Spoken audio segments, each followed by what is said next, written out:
I am so excited to be here today with Erin Claire Jones. Erin, thanks for being here. Thank you so much for having me. I'm so happy to be here. We have so much to unpack. Okay, so for those of you who aren't familiar, Erin Claire Jones is a human design expert. And a little backstory, I ordered one of her blueprints probably like 2 years ago. I don't know when you started it, but I feel like it's a while ago. And I got so much insight from reading this blueprint and really understanding my human design. Because before I had a human design reading, someone told me all these things about myself, but it didn't really land. And being able to have a more practical guide to how I'm naturally designed has literally shifted the way that I have done business. And I'm so excited to talk to you about this because you have a new book out, you have a new course coming out, and then also your human design blueprint. So before we dive in, why don't you just share a little bit more about your background and how you got interested in human design and what human design is for people who don't know? Of course. So for those that are new, human design is a system based on your time, date, and place of birth that reveals how you are uniquely wired to thrive in every area of your life, from relationships to career to business to parenting. And it's so practical. It gives us all this very kind of applicable information around how we best make decisions and how we work day to day and how we can find better opportunities and, where we're the most sensitive to others. So I think that's what I love most about it is that it's kind of equal parts mystical and practical. Mm-hmm. I found my way into human design in a pretty serendipitous, unexpected way. This was definitely like not the plan to spend 10 years doing human design, but life takes us in unexpected directions. Mm-hmm. It was back in 2015 when I first discovered human design. I was 25 years old and I was living in New York City, and I went to a gathering on the Lower East Side and met a stranger.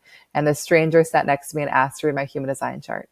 And I had never heard of human design before, but I was at this very transitional moment. I was 25. I was like trying out all these things. And I was like, okay, tell me everything this weird system has to say about me. Like, I'm listening.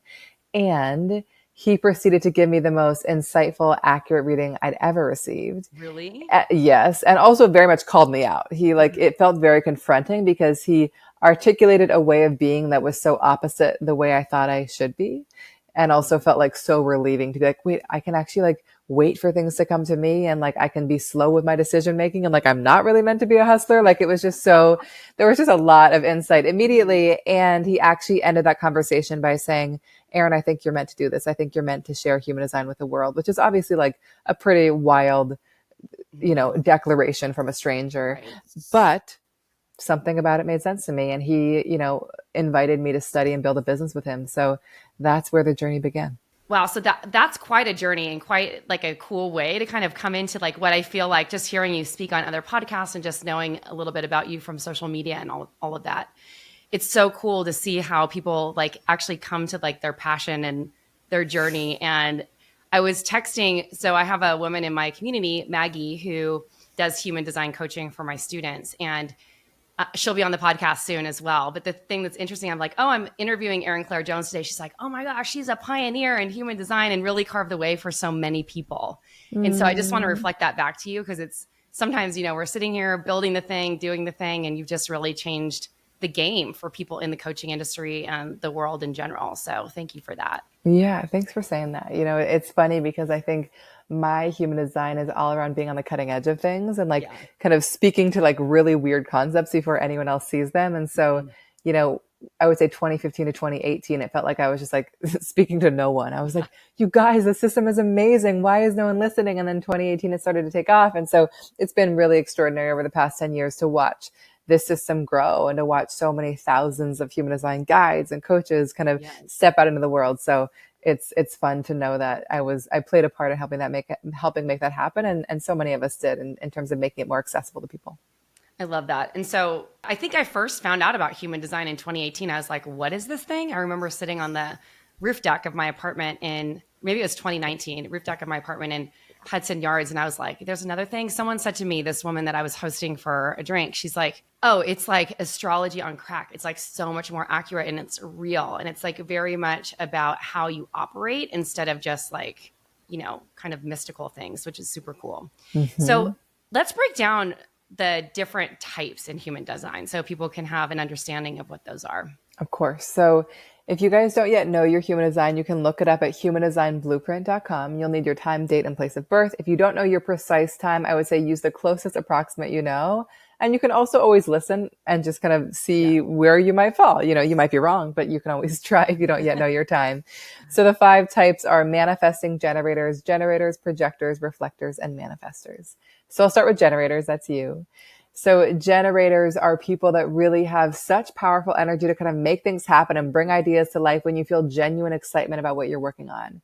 When you're excited about what you're working on, your energy is boundless, and it not only kind of gives you so much energy, but it lifts up everybody around you. I'm married to a generator, and I always say there is nothing that beats being around a lit up generator. Like, it is the best thing ever.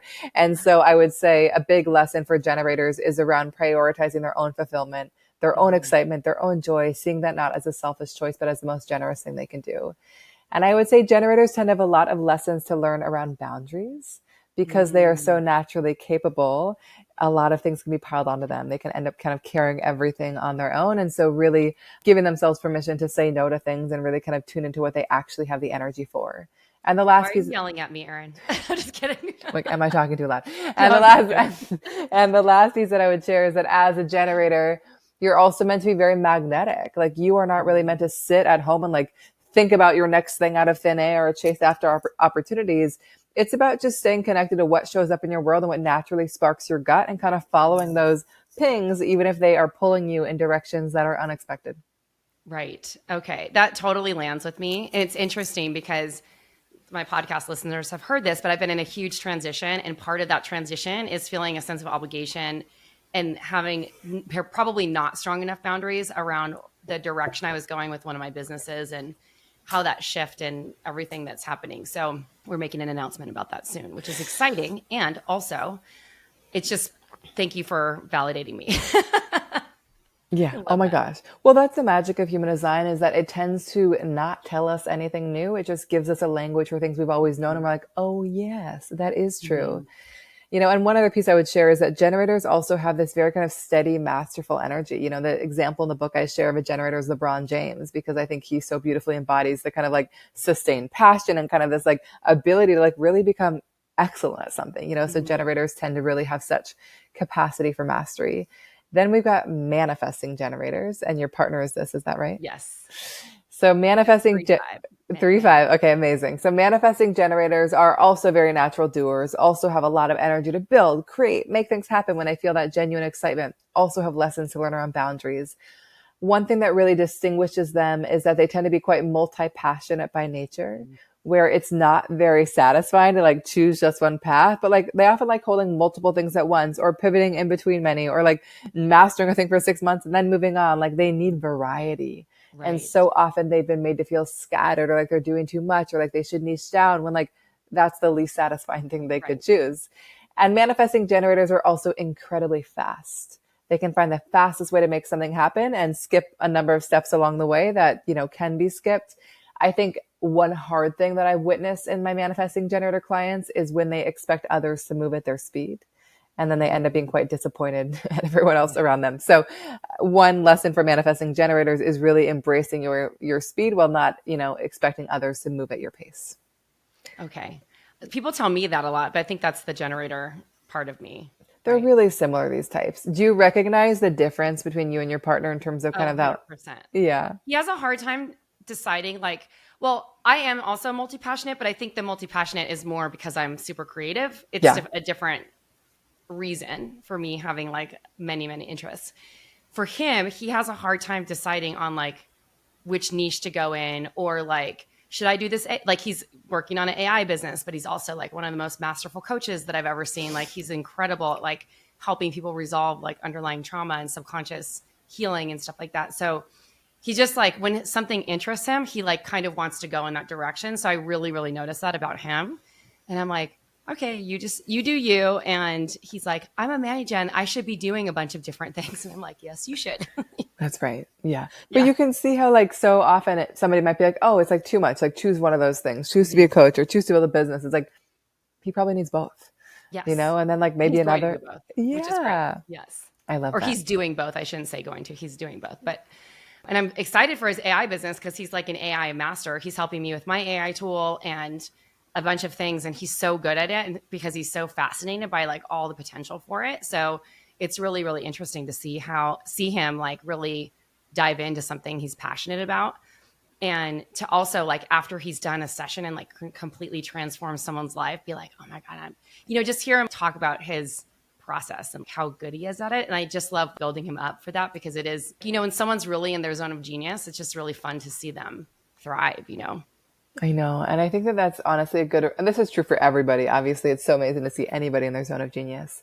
But I think generators and manifesting generators don't often realize how impactful their energy is, especially when it comes to how they feel about their work and how they're spending their day to day.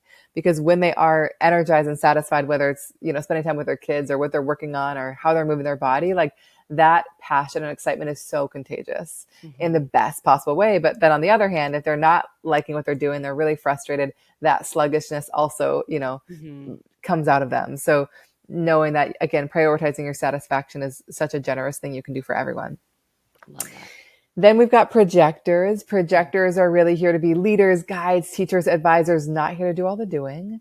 I think a big lesson for projectors is really untangling your worth from how hard you work and how much you do, and knowing that it really lies in your perspective and how you see and your ability to ask the right questions, how sensitive you are to others, how wise you are about people. And projector energy really ebbs and flows. So I'm saying we because I am a projector, but we tend to do well with space and rest and pause in our days, and really kind of allowing the energy to have a natural rhythm and not feel the need to kind of maintain consistent momentum, which as projectors, we're very susceptible to overdoing. And the last piece that I would share is that projectors are here to be invited. For somebody to be like, hey, you would be amazing at this. Share your perspective here. Can you do this? And, I think for me, that's been such a big lesson, even sharing this story of how I found human design. It was meeting a stranger who saw something in me and invited me to study with him. And, there have been many moments where I pursued and chased, but when I look back at all the biggest opportunities in my life, they've all come from a moment like that. Somebody seeing a thing in me that I hadn't yet seen in myself. Well, all the projectors I know several human design leaders, coaches, whatever. They're all projectors. It's projectors love human design. Yeah. I'll tell you why, but go ahead. It's like, and my friend Zach, who's like one of the most brilliant breathwork facilitators I've ever seen. He's a projector and also facilitates a lot of groups. And he's one of the wisest people I know. Like if I'm dealing with something that I can't untangle, he's the person that I go to, because he asks the right questions and he's so freaking patient with hearing me talk about the same thing over and over again, to just like get to the bottom of what it is, just that level of patience and like wisdom. And one other person I know several projectors in my community, but I just graduated my first class of my brand new program, The Art of Reinvention. And one of the leaders in there, she's like transitioning from being like in operations. She does operational consulting, but she's spending all this time. She can't understand why she's so depleted, because she's doing all the operations stuff for these people that she's consulting with. And I'm like, why aren't you coaching the operational leaders? Because that feels like, she's like, that feels so good in my body. And I was like, yeah, because you're not supposed to be doing the work. I know. But her perspective is so, useful and insightful and can really change things for others. I know. Well, also help her really expand her offering, because like I always think that there's so much more power. What's that saying? If you teach a man to fish, he can fish for life. If you give a man a fish, he eats for a day, whatever. I know what you're saying. I don't know the exact one, but yes. Wrong wording, but yeah, it's almost like the projectors are here to like teach people to like self-guide in a way. Yeah. Well, they're so good at stewarding other people's energy. So they're so good at kind of seeing and helping and guide and making things more efficient and more sustainable for everybody. And I think as a projector, it's also good if you are an entrepreneur and you have a business to think about ways you can like scale your offerings if you want to grow, that kind of extends beyond like how much you're doing. And what I mean by that is like scaling an offering in a way that doesn't require you to do more and more and more. Right. Like when I first started my human design business, I was just offering sessions and I loved it. But I also like reached a point where I was like, I'm so booked out. I'm pretty exhausted. This also like really limits who I can reach. And so that blueprint guide offering that you mentioned, like that was born from that problem of like, how can I reach more people, make it far more financially accessible, and also make it more sustainable for my energy, which it was not initially, but ultimately became, so I think and same with that client where it's like, oh, how can I like actually maybe reach more people and conserve my energy? Exactly. Then we've got manifestors. Manifestors are very innovative, disruptive forces, and not disruptive like in class, but just like they're just here to like, it's not always the perfect word, but like they're just here to do things differently. Like they're here to tread their own path. They're not here to walk a path that's been walked before. The examples I share in my book of manifestors are Maya Angelou and Gloria Steinem, both amazing examples of like, one, very impactful, powerful people, and also like really like walk their own path and inspired so many along the way. Manifestors tend to have very spurty energy where they like can make a lot happen over a couple hours, days, weeks, followed by a need to kind of pull back and be alone and recharge. And so really allowing those natural spurts. They also tend to love freedom to do what they want, when they want, how they want. They are not really here to be guided or told what to do or honestly manage at all. Of course, they might be managed by some people, but like in a way that really allows them to feel free and to set the terms. Right. That's often when they thrive. And they're so good at bringing new ideas to life, but they're not always the best at sustaining and finishing everything they've begun. So an ideal role for them is one where they can like get things started and then hand things off and move on to the next piece. And they're really here to initiate and make the first move. That's often how the best things start for them. I have a dear friend who's a manifestor, and she's super into human design. She's a non-emotional manifestor, and she has a daughter who's on the ratchet wave, emotional. I don't know. She's an emotional manifesting generator, and she always talks about how it's so exhausting for her because it takes so much energy. You're like laughing. Well, I'm laughing because my daughter is that. My daughter is the manifestor with like a really empathic design, and I am the one with the emotional intensity, and I'm like, what am I doing to her? But go ahead.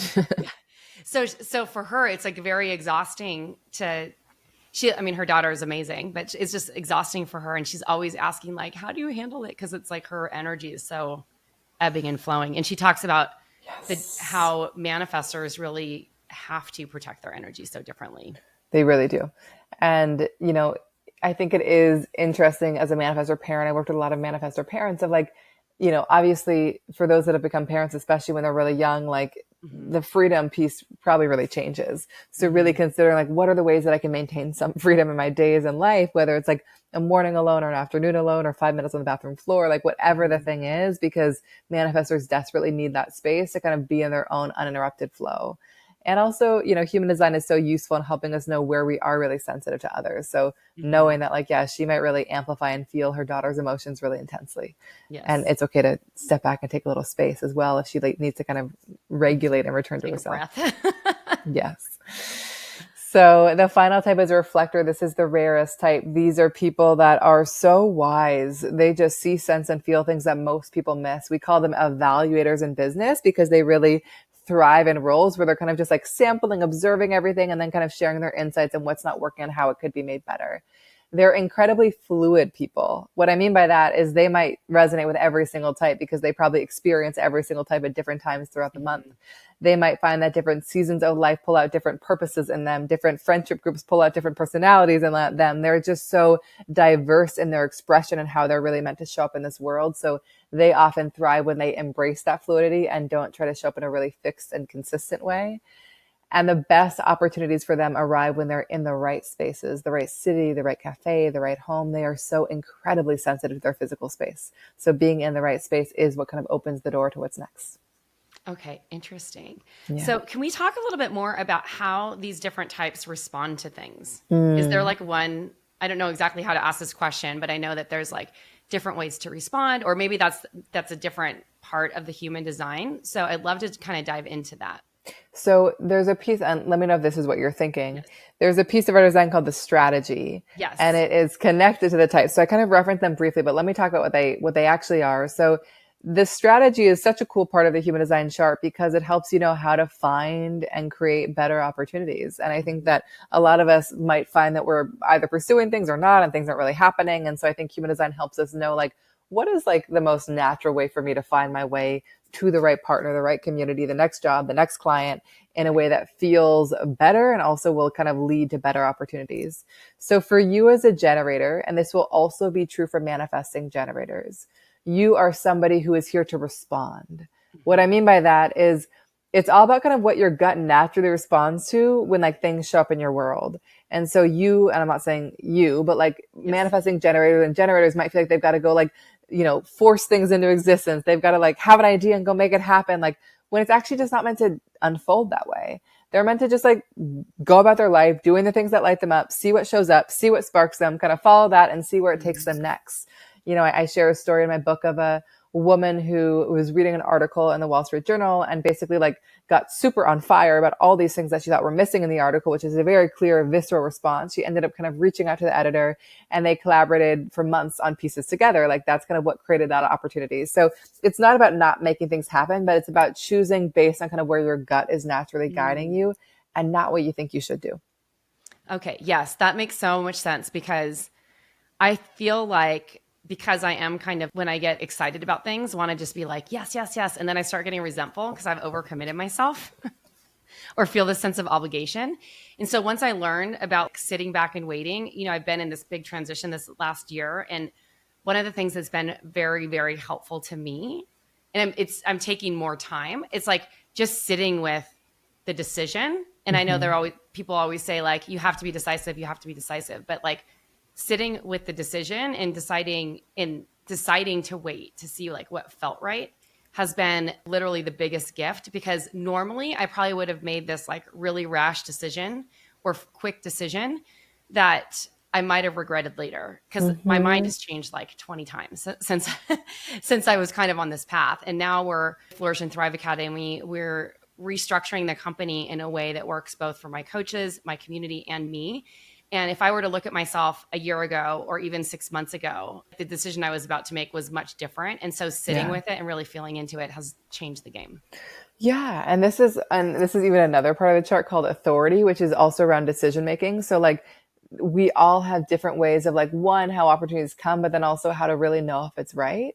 And it's just, I find it to be one of the most useful parts of our chart, because there are some people that are meant to trust their instant gut feeling. It shows up and like, there it is. They can act on it. There's no need to sleep on it or wait. But for you, it's like, yeah, you're here to pay attention to that gut response, but not act impulsively, to like give yourself a beat, a day or two or three, and see like if you're still excited, and like your sustained excitement is the cue that it's the right thing for you.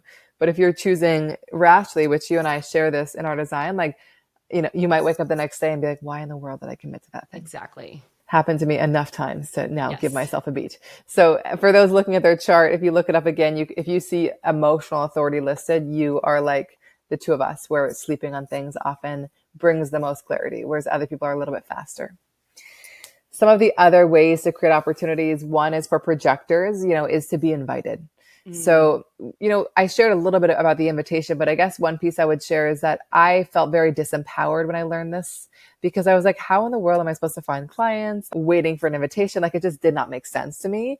And so I think what has been really useful for me as a projector is to make it my job to make myself visible. Like that's it. It's like, how can I just like share my work with the world, whether it's on Instagram or podcasts or in newsletters, and just like let the right people resonate with and come to me. And so my job is to kind of make myself visible, let myself be seen, and then allow people to invite me in. And that's been far more effective than like selecting the person that I want to see me and trying to convince them of my worth. I have tried it so many times. Doesn't work. And even with the book, it was so funny because I had like a very particular agent in mind that I wanted to work with, because she worked with many of my friends and husband. And yet there was one agent who reached out and was like, I love human design. I love you. Like she just worked with two good friends of mine.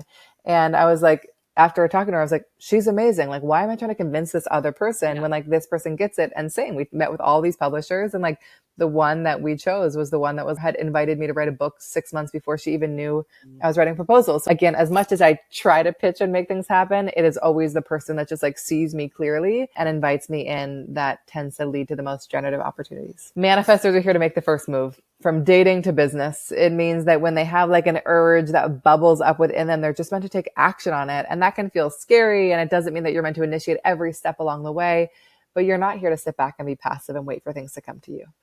And then the final strategy is for reflectors. And that's the piece that I shared around being in the right space. For reflectors, it's really about like being in the right space and just staying open to kind of what arises. I share a lot of stories in my book of kind of like job opportunities coming from like somebody just being in a space and then a thing comes, or being in a space and like meeting their future partner. So I would think as a reflector, like how can you curate your spaces so wisely and consider what energy you want to amplify? Like if you want to pursue entrepreneurship, can you spend time around more entrepreneurs? If you, want to explore a more artistic side, can you spend time with artists? Like whatever the thing is, really kind of surrounding yourself with that energy will just bring it out and bring it alive and make it alive within you. So my understanding of reflectors too, and this is like a little bit of a sidebar, is Do they pick up other people's energy? Is it hard for them to like hold it all? Or am I getting that wrong? No, you're right in that we all have areas in our design where we're sensitive to other people's energy. Mm-hmm. Reflectors have every possible one of those areas activated. So they basically are sensitive to like all the things, like people's emotions, their stress, their feelings, their thoughts, their like sense of direction. So that's what makes them so wise, is they're so attuned to all of it. So I would say in their low expression, they might end up internalizing a lot of other people's stuff as their own and get kind of lost in it, and it can feel heavy. But in their high expression, they can really maintain this healthy detachment where they can observe what's happening around them and see it as intel into their environment and not kind of take it in as their own stuff. So they don't have to hold it all. You know, they actually have a real capacity to kind of like let things move out of them as quickly as it comes in, but it requires some practice. And I think, you know, what I love about human design is that it helps reveal kind of the low and high expressions of all the parts of our chart. So we can kind of start to clock the areas where we're like, oh, this is like, I could do better here. I could work on this here. But yeah, reflectors are so incredibly sensitive.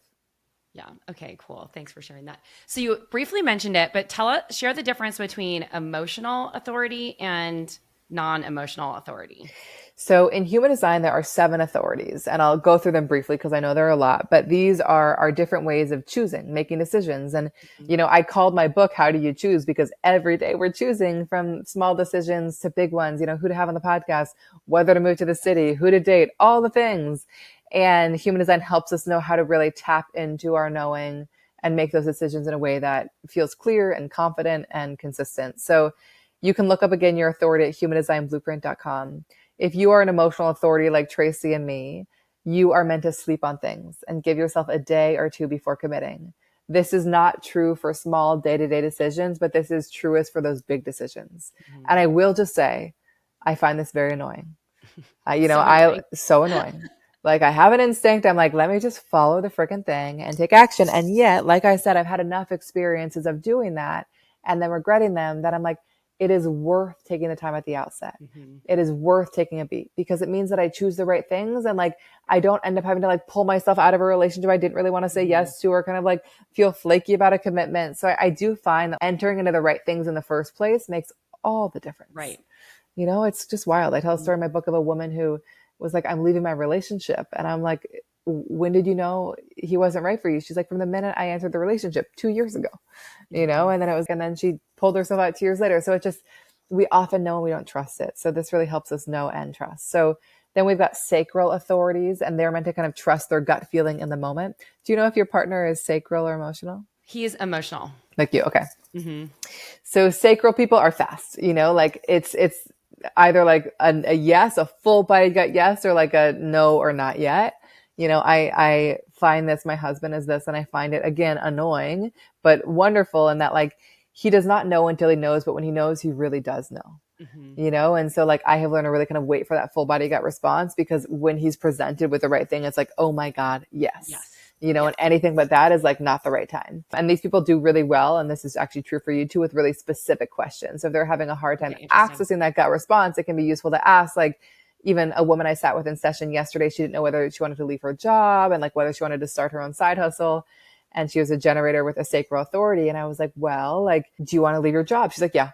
I was like, does this feel like the right time to do it? She's like, yes. I was like, do you want to start this thing? She's like, 100%. You know, like, the answers were actually so immediately available to her, but she needed to be asked in a very specific yes, no way that actually spoke to her gut and not to kind of the vast possibility of her mind. Yeah, instead of having to think through all of it at once, like a big ball of wax, that can be overwhelming. Exactly. Yeah. So then we've got splenic authorities. They're meant to be also very fast. I think you said your friend was this. They're kind of quiet, in the moment, intuitive knowing. They have a very quiet intuitive whisper. So they often, you know, require some time and space away from others to really connect to that knowing. Mm-hmm. There are ego authorities, which is all about kind of choosing based on like what their heart is in, like what they desire, what they want, what they feel like they must have. Like, you often know something's right for them when they're like, I have to do it. I must do it. I want it. Then we've got self-projected authorities. They find their clarity by talking things out and seeing what kind of truth emerges through their words and how it feels to speak things aloud. There are mental authorities who are meant to kind of talk things out in many different spaces to see what threads of truth stay true over time. And finally, we have none or wait a lunar cycle. And they're meant to give themselves a full 28 to 30 days before they choose. Oh, wow. Which might feel a little bit hard to comprehend for many of us. And yet the reflectors I talk to are like, or the people with this authority that I talk to, they're like 100% yes. So you can like start to, I think, imagine and see how useful it is to not only understand how it is you're wired to choose, but how it is the people close to you are wired to choose, because it allows you to kind of make decisions in a way that honors both of your processes. Okay, interesting. Now, I have a question about the emotional authority, because on this one chart that I did, one of my first human design charts, it had like different types of emotional authority. What's that about? So basically, we will all have like one primary authority. Like we'll have an authority, but there are other centers and kind of other parts of our chart that can also inform that authority. Okay, So interesting. like for you, for example, you and I are both emotional authorities. We're both meant to sleep on things and feel into things. That's like it. That's the high level. However, the distinction here is that you're somebody as a generator that has a very strong gut response.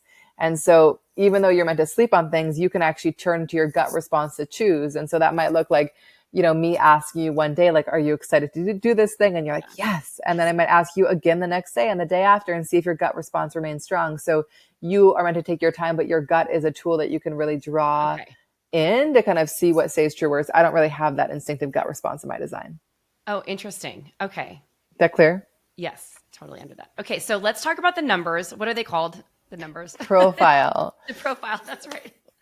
So I'm a 6'3". I've been told that that's not very common, but yes. And so let's walk through the different profile types. So there are 12 different profiles. I'll talk about kind of the 6 different numbers to keep it simple. Again, if you look it up at humandesignblueprint.com, look under your profile and see what's listed there. It will look like a fraction number. Like you're 6'3", I'm a 6'2", your partner's a 3'5". Like there are 12 combinations there. But what I'll speak to is the 2 separate numbers, because they're 1 through 6. So as a 6'3", I would listen to the 6 and the 3. As a 3'5", I'd have your partner pay attention to the 3 and the 5. So those, let's go backwards. I never go backwards because you are a 6. So with a 6 in your profile, which these people will be 6'3s, 6'2s, 4'6s, or 3'6s. It means that you are somebody who's here to be a very natural role model and teacher.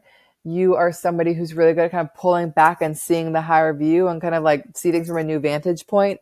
You are somebody who's really meant to inspire others by just how you are in the world. Like your authenticity inspires others to also be authentic.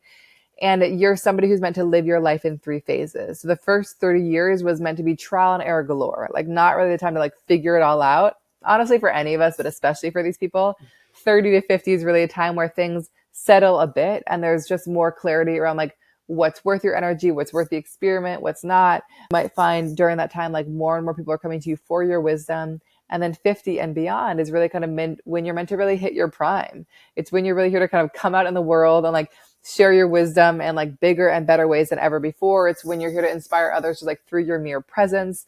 It is actually a really great time to partner with people, because there is this just, you're so embodied in all the things that you've learned. I'm curious how and if that's all landing for you. Oh, it totally lands. And I know this about myself, and I've been studying it because I just turned, I'm 54 now, but I feel like that second period didn't really stop until like last year maybe. And so I was sitting with my friend Darla and she's like, it's time for us to jump off the roof, because she's a 6'2". That's amazing. Yeah.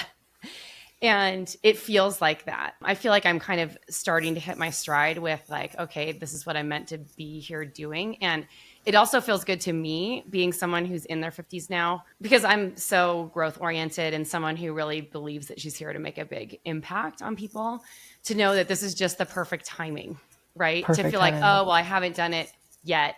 I feel like I should be further along or should have done X, Y, and Z yet. But right now is the perfect time. So it's been really amazing to understand that part of the 6 line. Yeah, I love it. It's so fun, honestly, being around and working with people that are in that 3rd phase, because I do feel like there's such a like weight to their words. Like there's such a gravitas. They speak and people like listen. So it's such a beautiful time to kind of be exploring, I think, what you're exploring. And also feels like you're really in like a teaching role, Yes. all the things that you've learned, which is so aligned with your design. So then we've got 5. So this will be your partner. Yes. 5s are very natural problem solvers and fixers, really good at seeing things in very kind of like innovative new ways. Because they're such good problem solvers, it requires like an extra level of discernment to make sure they're not just solving every problem because they can, but they're really being wise about which problems deserve their energy. Mm-hmm. Another thing to be aware of as a 5 is that people can project a lot of things onto them. They can pedestalize them. They can say, you can help me or solve this thing or save me in this way, especially like if your partner's a coach. And so I think as a 5, it's important to set pretty clear boundaries around like, this is what I can offer and this is what you can expect. Because often without those, like people just project all kinds of stuff, often really positive, but then it can become negative if like you're not able to live up to these really unrealistic expectations that were set. Well, it's so interesting because he used, and I'm saying used to because this is something that is his work, would jump in to try to fix every single problem that I had or other people had. And I don't think until he realized, and he thought it was all childhood trauma, but it's actually like how he's designed. It's just like he's a natural fixer. And he's so good at fixing things because his brain works like he's an engineer. So his brain works like he's always identifying like where the root cause of the problem is and like how to fix it. Yes. And it's amazing when you have a complex problem. He'll just go and solve any problem, if not like without the guardrails on. He needs the guardrails. Yeah. I know. And again, the guardrails are really just around the fact that like, I can do all these things. People are going to want me to do all these things. And what are the things that I actually feel available for? Like, what are things that I actually feel inspired to solve? And like, let me begin there. Then we've got 4s. 4s are such community people. Like their opportunities really come through the people that they know. They're meant to kind of work with their friends, work with their partners. Like that's so natural for them. Date people that were friends first, like meet people through their community. So really nourishing the community that feels aligned and allowing them to create opportunity for you. Then we've got 3s. You and your partner are both this, which I'll just say that I love because I find even more than type sharing a profile line, meaning that one of those numbers creates such a sense of resonance and understanding. And so as 3s, you guys are both very experimental, experiential people. Like you've got to like try things yourself. Like you got to learn by doing. It's like trial and error. You guys are like meant to make mistakes and fail and see what didn't work and do better next time and like share your stories with the world. And like your experience, your life experience, your life lessons can be so valuable for other people. And so one of the biggest recommendations I would have for you is around, you know, not making yourself wrong for things not working out, especially at first, because everything that doesn't work brings you closer to what does. And your only work is to like see each experience as an opportunity to kind of grow and learn, because that allows you to keep evolving and growing and not like sitting back trying to perfect everything behind the scenes, because like it's by putting the thing out there and getting it out in the world that you can like learn all the things you need to keep making it better. I love that. So my friend Maggie, also a human design coach I mentioned earlier, she came in and was talking about my lines, the 6-3 line. And she's like, it's like, you're like in the forest and like, you got a machete and you come out the other side and there's sticks in your hair and you say, okay, don't go that way. We're going to go this way. Right. And that was like the best description I'd ever heard of it. I was like, oh my God, that's so me. Yeah. Well, it's funny because especially as the 6-3 combo is like, it's this interesting dance between like being very sage-like and like up on the mountain, offering your wisdom, and then just like being in the dirt, trying it all. Yeah. So like, I love that example of being like, I've been in the woods. I've been like very in it. And like, now I'm coming out here and I have like wisdom to share. And then like, I'm going to go back in the woods and then I'm going to come back out here. And so like, you just like, you're both of those things, you know? And so your work is to like, I guess, allow space for both, like allow space for like the deep experiencing and messing up and experimenting, and also like allowing space for the reflection and the pause and the sitting back and the like wisdom sharing, because both of those things are essential. Right. Then we've got 2s. 2s are very naturally hermetic. You know, time and space alone is so important for these people to kind of just be in your own uninterrupted flow. And 2s also just carry a very natural genius and wisdom and way of doing things that like they can't always explain. Like they just have a way of doing things that often just works. So as a 2, I would really lean into what feels innate, what feels natural to you, that often kind of signals where you're meant to go. And the final profile has a 1 line. So sorry, 1-3s, 1-4s, 4-1s, 5-1s. I know I haven't been mentioning them for each one, but 1s are very natural investigators. They're here to like dive deep into things, like learn all the details and really like need to kind of have a strong foundation. So they often are most successful when they're like, I have gone deep. I have learned everything there is to learn. And now I'm here to kind of share what I've learned. So, you know, these are people that like need to understand how things work. I think one really great example I had was a client her partner had this, and they bought a car, and like his first instinct after they bought the car was to take the car apart to see how it worked and then put it back together, which like for me, I'm like, what? Why? What? It works, you know? And like, but like for him, he's like, I need to understand how it works, why it works. Like, and that's really the 1 energy. That's so interesting. Yes. I had a 1-3 on my team a while back, and there was a lot of like I'm very like high level person, and Yeah. she needed a lot of details to like be able to move forward, which Yes. was, yeah, All the information. all the information. I love that. Okay, so now let's talk about definitions in wait, is it definition or what's the filled in space? I don't know all the lingo. So the filled in space. So basically some other pieces, there are defined centers. Okay. And those are basically kind of where your energy is more consistent. And then there are also things called open centers, which is basically where you are the most sensitive to other people's energy. Then there's also something called definition, which is around how you kind of best interact and collaborate with other people. Okay. Let's talk about both. Okay. So there's a lot there. So let me talk about definition first, because that might be the most easy to assess. So again, you guys can look up your chart at humandesignblueprint.com, look at what's listed under definition. So you are what we call a single definition. It means that you are very naturally independent. Yes. There's like a very natural wholeness to your energy. There's probably like a real satisfaction in like being in your own energy, being in your own space. And I would say one thing that's important for you at work and in relationships is that you are around people that respect your independence and don't make you wrong for it. Like, I think people can often be a little bit threatened by these people because they want you to like need them more. And like for you, it's not about seeking out partners because like you need somebody to complete you, but it's more like you're kind of good and other people can just like kind of amplify what you've already got. That's like 1000%. Does that feel true? Yeah. It feels really true. I mean, I'm curious what Jason is because I think when we first started dating, it was hard for him, or maybe more like a year or two in. Like I love spending time with him, but I also don't always need to be with him to 100%. feel like I need my own time too. Very much.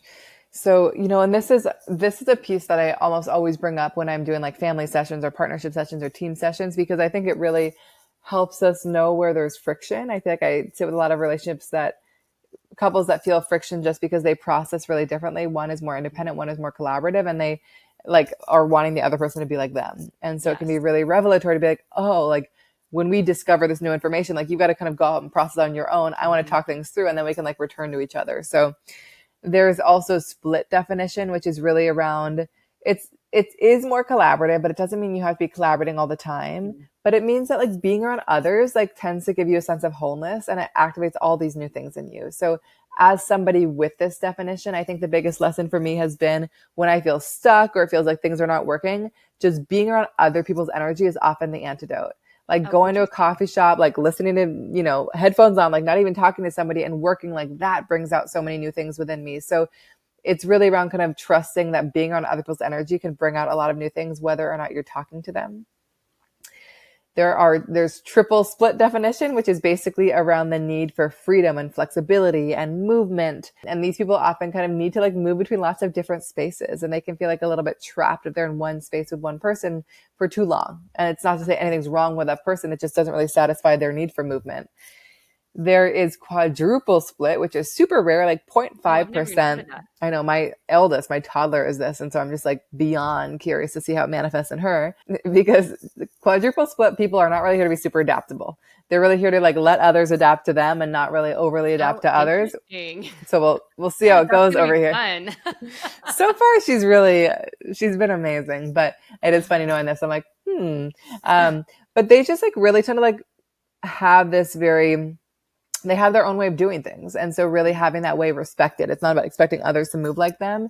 And it's not about like moving their energy in lots of different spaces throughout the day, but having kind of a few intimate relationships that kind of pull out different parts of them. And then the final definition is called none. And it really is around people that process best by just kind of moving their space freely, moving their energy freely between spaces and kind of sampling everything and then pulling back to be alone and kind of reflecting back what they see. So it's just really useful to know how people best process and make sense of the world around them so that those things can be honored in relationships, even if they're really different. Okay. I love all of that. And now it makes so much more sense.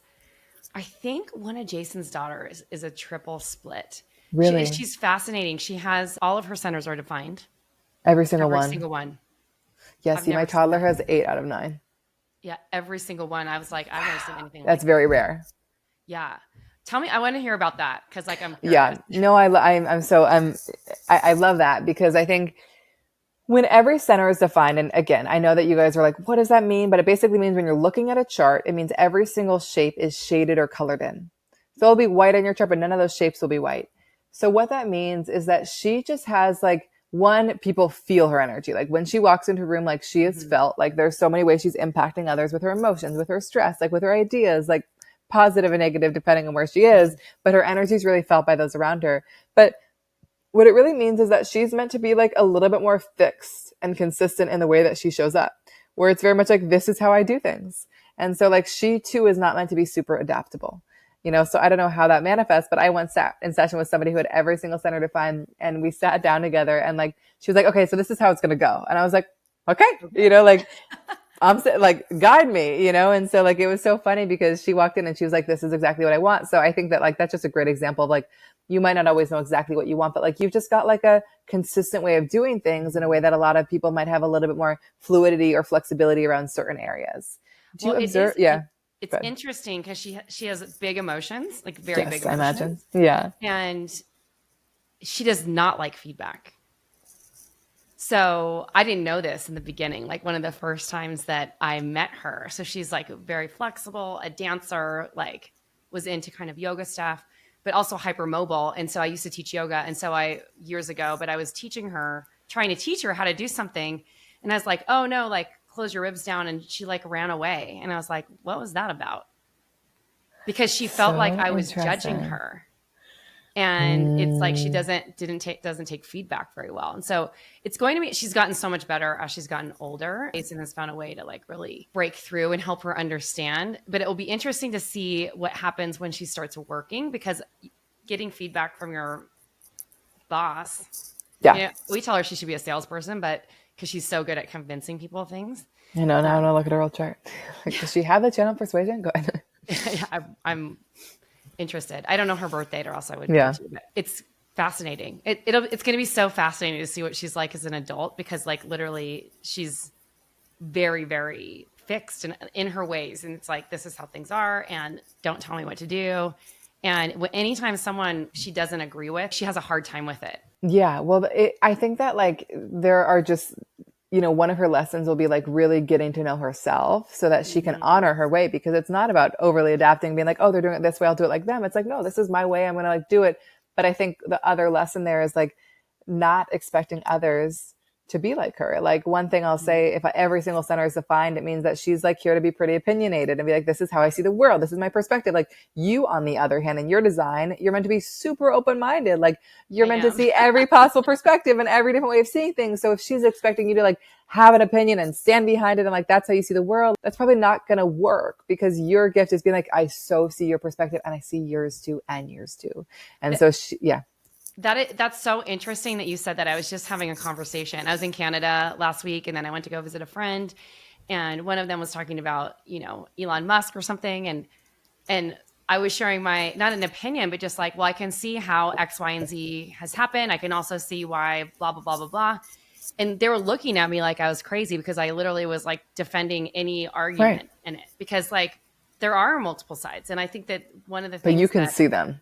Yes. And I think one of the things that has been so challenging for me for the last 5 years is the divisiveness in our society, how people just are blind to seeing what's happening on the other side. And I was like, there was a time when I was like, should I actually be having these conversations with people to show them like both sides of it? I don't care about politics enough to be able to do that. Yeah. But it drives me crazy when people just are like, this is the way, and this person's evil, and this person's evil, and this person's right, because there's somewhere in between for all of it. Yeah. Yeah. And I think that like it's cool hearing you say that, because when I see people with that open mind in their design, I'm just like, God, these people are so needed now than ever, because they can kind of like help bridge some of these conversations. And the thing is, again, like I said, there's like a shadow and wisdom to all of it. Like for you, the wisdom of your design is around being very open-minded. The shadow for you is being overly defensive, trying to kind of back up every opinion, trying to have an opinion on everything. So I think there's also a lot of that that's showing up in the world of like, I've got to have an opinion. And people grow up in families where they feel pressure to have an opinion when like they're looking at all the sides, So it's so helpful to be like, oh, like this is the way that I naturally kind of see and process. And like, it's not wrong to be uncertain and open-minded. It's also not wrong to be fixed and more consistent. Like these are just different ways of seeing. And these people can be like the best collaborators when they are not expecting others to be like them. So you've spoken a little bit about it but I just want to make sure that our listeners are understanding. So when a center is open, that means it's colored in white. And when it's defined, it is colored in a color. So what's the That's right. difference between the two? So when a center is white, it means that it is where you're kind of taking in energy from other people. Okay. And so, like, for example, like you are somebody that has that kind of open mind. You're kind of taking in everyone else's opinions and kind of sifting through them. When a center is shaded, it means that it's an area where you are a little bit more consistent and it's where you're impacting others with your energy. So, for example, you are impacting others with your emotions.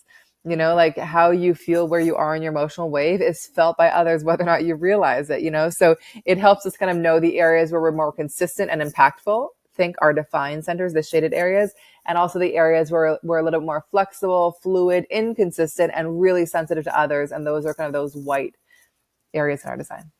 Okay. Interesting. I love that. Yeah. I heard you talking about, is my throat colored in or not? Uh-uh. It's not. Okay. What does that mean?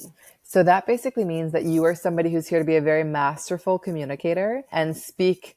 Again, I think a podcast is obviously a great place for this. Like you're here to like speak in many different ways. You might find that different conversations pull out different voices within you. You might find that you like don't always know what you want to say until the moment arrives. And then you like can say it in the perfect way at the perfect time. So you're really meant to be a very effective, like spontaneous communicator. It's not about like planning everything you're going to say, but allowing it to kind of emerge more organically. So I think that totally serves me in so many ways. And then also if I know I need to say things in a specific order, it's helpful for me to like have it mapped out, or else I can end up going on like massive tangents because I'm just following the vibe. I don't know what that is about. No, you are. I had a client with this and she was giving this big talk and she was like, oh my God, I have to like plan the whole thing. And then she was like, but I don't really want to. So she just like scribbled out notes. And then it wasn't until like she got to the place where she was meant to give the talk where she was like, I know exactly what I have to say and how to say it. And so like she had to like wait for the vibe to hit and for the moment to be right for her to like actually communicate it in a way that felt authentic for her. Oh, it's so fascinating. Yeah. Okay. So I want to talk a little bit more about what you have coming up. Yeah. So let's chat about that. So you've talked about Human Design Blueprint where people can go get their report or their charts read. Do you have a free version of the report? So you can download a free manifesto, which is like kind of a custom manifesto all about you. And then we also sell personalized guides, the blueprint you were mentioning, and you guys can use the discount code Tracy for that. That's like a 55 plus page book, custom guide all about you. It's amazing. I will recommend everyone get that. It's so just cool to learn more about yourself. Yeah, it's so fun. It's like people like reading about themselves and it's so useful. It's a thing you're meant to keep returning to. Exactly. And then you have a new little challenge or something coming up. Yes. Well, I also have a book that just came out, How Do You Choose? And that book is really around how you can actually use human design in your relationships, career, parenting. It's very story driven. It's a lot of examples of people. So if you're like, how do I actually use this to like find my next step or better understand my partner? Like it is the perfect place for that. That's called How Do You Choose? A Human Design Guide to What's Best for You at Work and Love and in Life. And then we're hosting a free event called Permission Granted. And it basically is all around how you can use human design as a tool to find more flow in your life. And it kind of will allow you to walk away with a lot of hyper personalized tools that you can put to life immediately. We'll include the link in the show notes. And then we're also launching a totally new live course called Transformative Human Design. And it basically is a way to understand everything about the chart in a way that will really help you move through any challenges in your life using your chart and also help others, you know, whether it's as a coach or as a mother or as a friend or as an entrepreneur, like better understanding your team. It really kind of helps you understand human design and kind of be given this like cheat manual to like life and people that you can use in really profound ways. Yeah. So I know a lot of you listening to this podcast are big seekers. So do all the things and get all of it. We'll have links for everything in the show notes as well. So you can join Erin's free event. And if you want to learn more about how to go more in depth with human design, definitely check out her program. It's going to be amazing. Amazing. Thank you so much for having me. Erin, thank you so much for being here. It's such an honor to meet you. I've been around your field for many, many years now, and it's just great conversation. And I'm excited to see where all this goes. So congratulations on your new book. Thank you, my love.